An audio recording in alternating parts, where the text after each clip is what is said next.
What is the deep state, also called the shadow government? It is the bureaucratic agencies and departments of the government that run their agendas on autopilot, despite who is in the White House or in Congress. And their agendas continue long after political candidates are off the scene. They are mostly faceless and nameless bureaucrats, intertwined with various corporate lobbying agendas to protect this system of influence and power operating behind the curtain. I will show how the three main legs of the deep state system operate and how it came to dominate every aspect of American life. President Eisenhower's warning. In January 1961, President Eisenhower, in his farewell address to the nation, warned of the danger coming from what he called the military-industrial complex.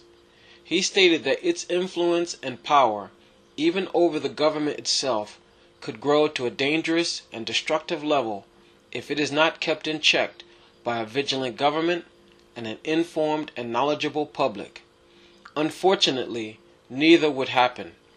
The government would not stay vigilant against its influence, and the people would not stay informed or knowledgeable about this disastrous rise of misplaced power. And today, unknown to many, it dominates every aspect of our country through three main legs of influence, making up what is known as the deep state.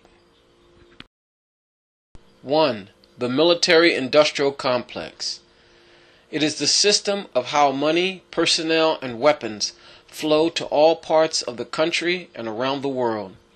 It begins with taxpayer money given to the security sector of the U.S. government, including intelligence and military departments, then contracts to corporate interests for weapons, communications, and new technologies. Then these corporations buy more influence with the politicians to fund more money into this scheme. Then the military and intelligence departments creates plans for more wars, conflicts, and threats to keep this system going.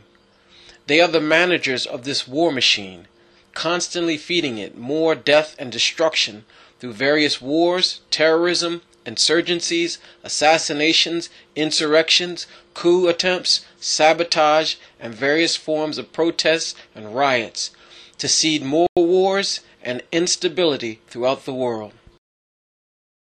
2. The political establishment.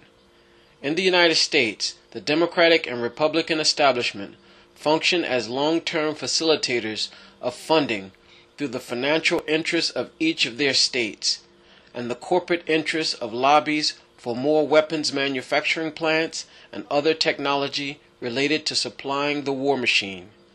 This is why politicians are positioned to serve 20 and 30 years in the House and Senate, to serve as directors of the flow of money and contracts to this system, and also to serve as caretakers, if called on, in the executive branch, as President, Vice President, Secretary of State, Secretary of Defense, or as head of the intelligence agencies.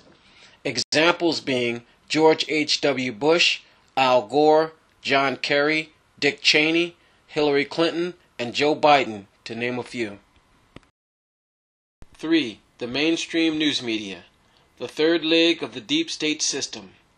The U.S. corporate mainstream news media, acting as the propaganda arm, since being infiltrated by Project Mockingbird and under the umbrella of Operation Mockingbird to manipulate the U.S. mainstream news with intelligence assets in the print, radio, and television news programs, to steer the American public opinion on the various wars, conflicts, and disturbances that can involve the U.S. into other nations' affairs, and thus feed the war machine of U.S. military might around the world. How Trump proves the deep state exists.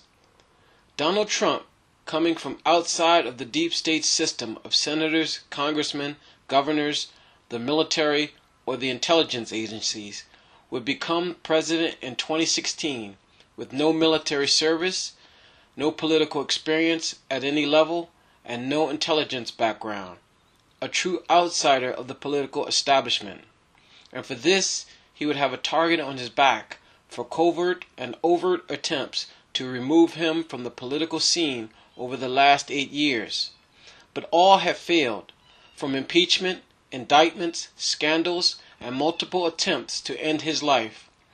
The media lies have been off the charts, combined with the assault by the Justice Department, FBI, and the intelligence agencies. Then, on July 13, 2024, the closest possible attempt on his life would take place, with a bullet missing his head by less than an inch, striking his right ear. 61 years before, the deep state did assassinate President John F. Kennedy in 1963 in broad daylight, to begin the reign of the military-industrial complex, operating in the shadows and leading the country into one war after the next, non-stop invasions, coups, sabotage, and terror to countries all over the world since World War II ended. But on July 13, 2024, they missed, and Trump would gain an even greater victory than 2016. And so the proof that the deep state exists will manifest itself in what they will do next to stop him, as we will all see.